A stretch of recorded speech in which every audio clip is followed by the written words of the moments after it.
Apple launched its flagship iPhone 16 series on the 9th of September, riding its hopes high on the new features and most importantly, Apple Intelligence. While sales have shown a surge from unexpected regions, Apple has received muted response to its iPhone 16 lineup in the United States.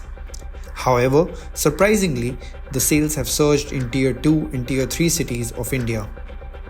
What exactly has impacted such growth of iPhone sales in these regions? Sales for iPhone 16 launch or any iPhone launch is a very big moment for the smartphone industry. That is where you see the biggest quarter of sales globally. In India, the momentum has accelerated very quickly in the last 3 4 years, and this year the momentum has continued. From our initial checks, we see the sales of iPhone 16 series getting up by around 10 to 20% over the iPhone 15 series launch. I We have also have to see iPhone 15 series was also a new record for Apple, and iPhone 16 has just bettered that this year.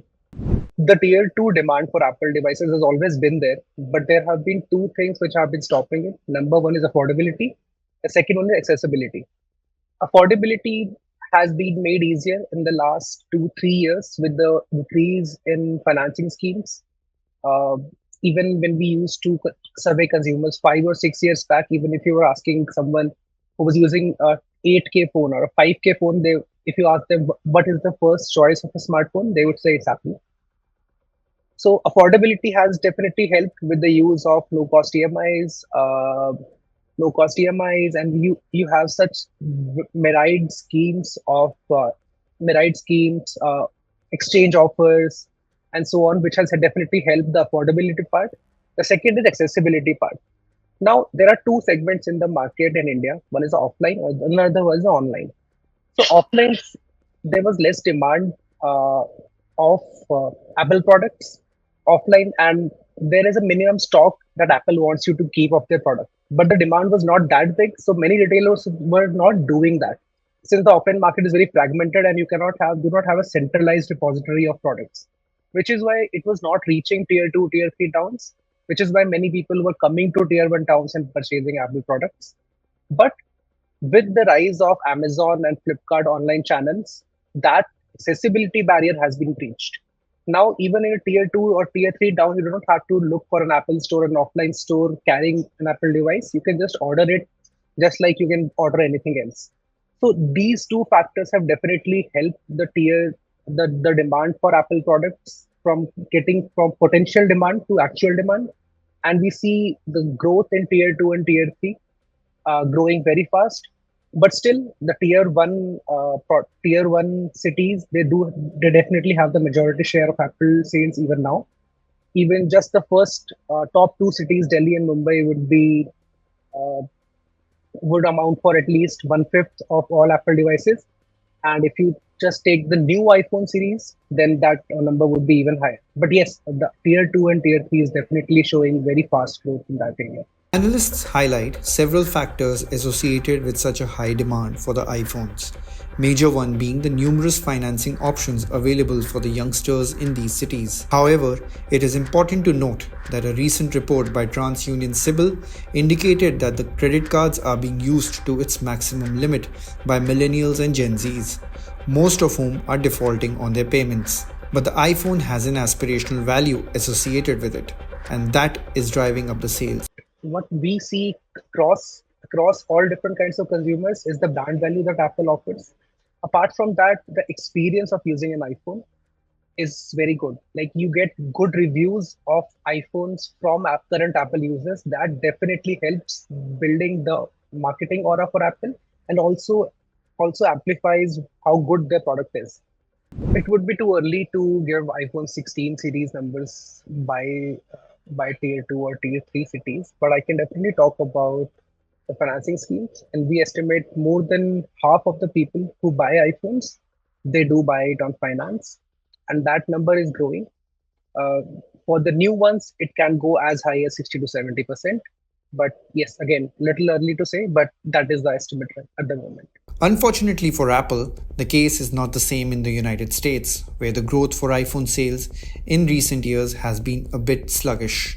According to a CNN report, Apple sold just an estimated 37 million units in the first weekend of iPhone 16 pre sales, down more than 12% compared to the same period last year. In the first weekend of pre sales, Apple sold 9.8 million iPhone 16 Pros and 17.1 million iPhone 16 Pro Max devices, down 27% and 16% year over year. So, what's happening abroad is that India and US, they're two very different markets. In the US, it's a very mature, developed smartphone market, and India is, we can still say, a little emerging kind of market. So what is happening not just in all developed markets, not just in US, but also in Europe, Japan, is that the replacement cycles for smartphones are getting longer. So customers are holding on to their phones for a longer period, which is why the sales of previous, like if you compare the iPhone 16 series, they are not as strong as, let's say, iPhone 13 or iPhone 14. They will be still be on par with iPhone 15 series in the long term, but the initial rush has not been seen so far. Similarly in Europe and similarly in Japan, even, but the case of China is a little different, where the competition of Huawei is denting their sales. But overall, we think the iPhone 16 series globally will not be too down from iPhone 15. It would be relatively flat and stable, but not the growth that we have gotten accustomed to in recent years. While Apple's growth might be slow, the company seems optimistic about Apple Intelligence, which it believes will boost the sales. Apple Intelligence is definitely one of the most talked about features that we have seen this year, and also from Apple. But it is not available in all the regions at the moment. It will come to many languages at a later time. It will not be available in Europe this year. Apple will have to partner up with the local partners in China for that. So it has not come to all the regions at the moment, but it is definitely attracting people to their stores to check it out.